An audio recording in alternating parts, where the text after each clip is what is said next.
Welcome to episode 1 of the series where I will be 300%ing Cuphead using only one weapon. This series will be done in order that the weapons appear on the loadout screen. So for episode 1, that means that I'm going to be beating Cuphead 300% while only using the peashooter. Some other important things to know here is that there are no charms used, no supers, and every single boss needs to be beaten on expert mode in order to get the 300%. DLC included, of course. I'm going to go over my opinions of the weapon in each boss fight, but some of the harder bosses will definitely be gone over in more detail compared to the easier bosses. And at the end of the video, I will be giving the weapon a score from 1 to 10 to accurately show how I feel about it. So sit back, relax, grab a drink, and enjoy. And subscribe, please.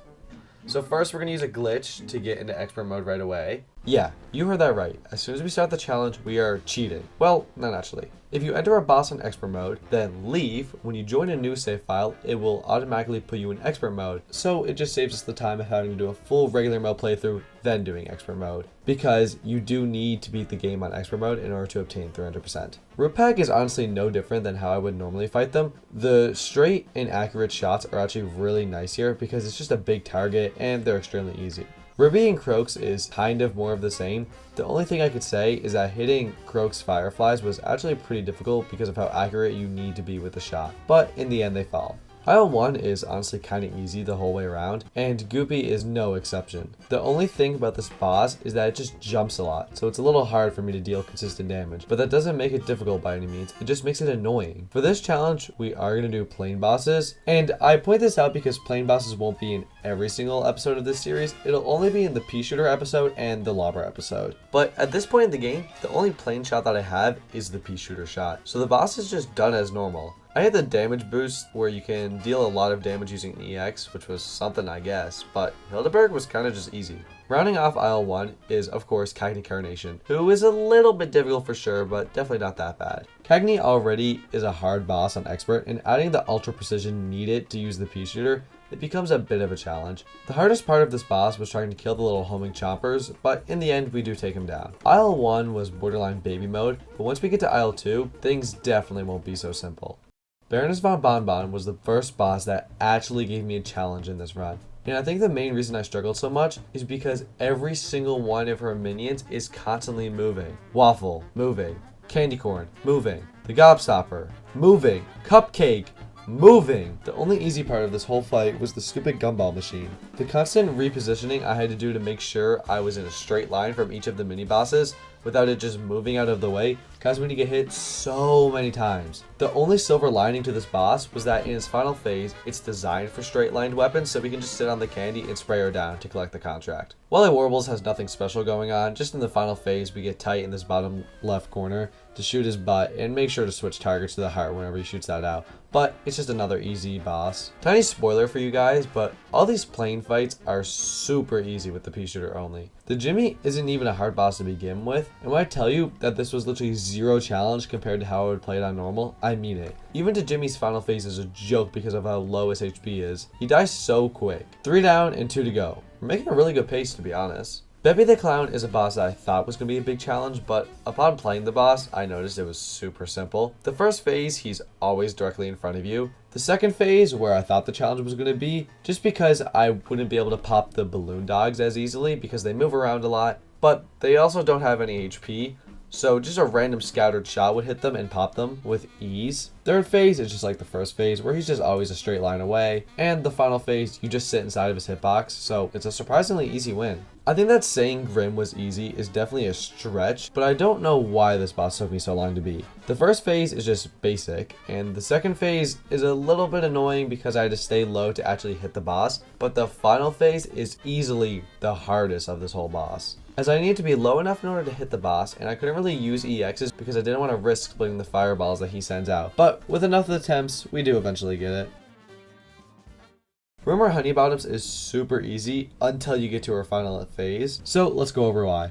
The first phase is easy. Just alternate left and right for whatever side the cop isn't on and then spray him down. For the second phase, as long as I'm close to the top, I can shoot no matter where I am and just constantly hit the boss. It's also really important to over damage in this phase because if I end up over damaging into the third phase, it'll have a little bit less HP when it's in there, so we can get through it even quicker. We actually fail at doing that, so it wasn't really necessary to tell you, I just wanted to bring it up. But since we failed on doing that, that means that the third phase is hell. There is zero chance to hit a bullet here because I either have to be right next to the boss or way above it shooting down, both equally bad and can normally cause me to get hit. So we end up dealing super slow damage, but it does pay off when we get the knockout. Dr. College is the same as always. Brideybeard, like always, doesn't really have a whole lot going on. He doesn't move, so the accuracy thing isn't really an issue. It's just the low damage that's annoying, but it's more of an endurance battle, which we do win. Cala Maria is basic, and now it's time for Sally Sageplay. Sally is surprisingly similar to Rumor in the fact that it's grossly easy until the final phase. If you can't tell by now, the only fall off of this weapon is that it shoots in a straight line, meaning that you have to be dead accurate, and if the boss is moving around, you're not going to hit your shots. And this phase has a boss that moves a lot, and I can't sit and be accurate because the umbrella is constantly chasing after me. So after being forced to run around the arena for a minute, we finally do get the win. The peashooter is actually a shot I wouldn't mind bringing into the Phantom Express because the straight line is actually really nice here. In the first phase, it handles all the eyes really well. The second phase isn't special. The third phase, we're able to hit each head from the other side of the map, which makes it really nice and risk-free. The only struggle phase is the final one, and that's because any non-homing shot here is bad. So because it's so hard to deal consistent damage, we kind of just have to focus on dodging, and we do eventually take him out.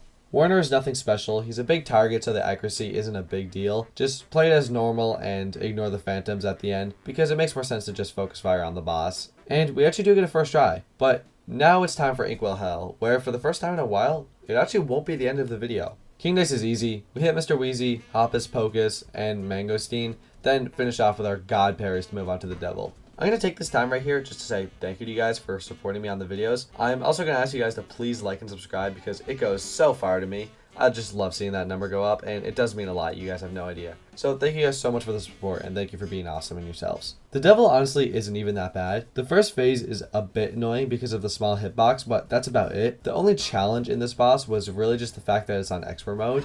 So we just have to get good. The second phase is easy because there's a big hitbox, but the third phase is a little bit more tricky. I opted to not kill the big henchman and focus fire on the Devil, which definitely wasn't a good choice because those extra projectiles that the henchman sent out hit me more than a few times. But once we get to the final phase, it's GG's and we can move on to the DLC. Glumstone Giant gave me a disgusting amount of difficulty. To start, his first phase is just hard as it is, and I need to be jumping or on an extended platform in order to actually hit the boss. The second phase is a complete and utter hell. The constant jumping bugs and bouncing balls made it so difficult to just do the fight, and you can't even shoot the bugs to destroy them because you deal such little damage and it's so hard to hit them that by the time you could get one of them killed, it's already on top of you and you're getting hit. The final phase isn't too bad as long as you lock on and aim for the boss, and keep mindful of what platforms are gone. And we do hit a pretty cool move here, I gotta say. Mortimer Freeze is a slightly more ramped up Glumstone, but it honestly took way less attempts to beat. The first phase is free if you just lock on. The second phase is super difficult even without the uber low damage dealing weapon, and we also have a similar problem with the popsicles like we have with the bugs from Glumstone. We deal such little damage that the popsicles just won't be destroyed by my shot, so they're gonna hit me unless I avoid them. The final phase, all you need to focus on is dodging because the whole side of the screen is a hitbox, so we don't need to worry about aiming too much. Howling Aces is genuinely free, which surprised me so much because I thought that the moving platform would make the boss so difficult, but it makes the boss so easy because I can just stand on the moving platform and move underneath the boss, shoot up, and just destroy it. Second phase, we just face one direction and then slowly take out the dogs. And as for the final phase, once you have the head trick down, it's free. Speaking of free, Esther Winchester is a boss in the game. The Moonshine Mob isn't hard as long as you have some spatial awareness. The second phase isn't too bad because you just stay on the middle and move when it's red. But the third phase, that's where it gets different. The tongue is lethal. It has the most erratic moves and does them with such speed, and when it flies out at you, it makes it so hard to consistently deal damage. I found myself chipping away at this boss. And because of our low damage and hard to hit shots, the dust balls stack up so easily, and there's almost always two dust balls on screen. Sometimes even 3. But eventually we get it. So far this whole video was taken less than 3 hours to record, but this boss doubles that amount of time. Saltbaker alone took me over 3 hours to beat. This boss is not built for the peashooter at all. To start, the first phase is a bullet hell, but we knew that. Saltbaker is always like this. What we didn't realize is that Saltbaker's hitbox is constantly on his head, meaning that it's constantly moving, it's small, it's up in the air, and we know from previous bosses that those are not good combos. So we have to constantly be facing up, trying to hit his face, which makes us distracted so we're not focused on dodging and we're easily getting hit by his other attacks. The second phase isn't overly bad. It's definitely slow because I can't hit the top 2 pepper shakers easily, but it's not that bad. The third phase is just running back and forth to avoid him, and once we get to the final phase, things get a bit different. The goal here is to just hit the tiny, moving heart. Again, not a good combo. The peashooter sucks here, and I really hope that I'm not making this boss look easy, because I promise it was not. It took me easily over 3.5 hours to beat this boss with just the peashooter, so I really do hope you guys appreciate that. But like I said, we do finally beat him. And overall, I'm going to give the peashooter a 5 out of 10. I don't think that this weapon is good in any sense, and I probably wouldn't pick it on any boss in specific, but being stuck with it, it really opened up my mind to this boss and realized, hey, this is a free weapon that you get at the start of the game. It's not meant to be good, you know? You're given it by Elder Kettle, and you're meant to find a new weapon. But I think it's definitely a slept-on weapon, not one that I'll pick up again, but I would encourage you guys to try it out. So, thank you for watching, see you next time. Thank you, like, subscribe,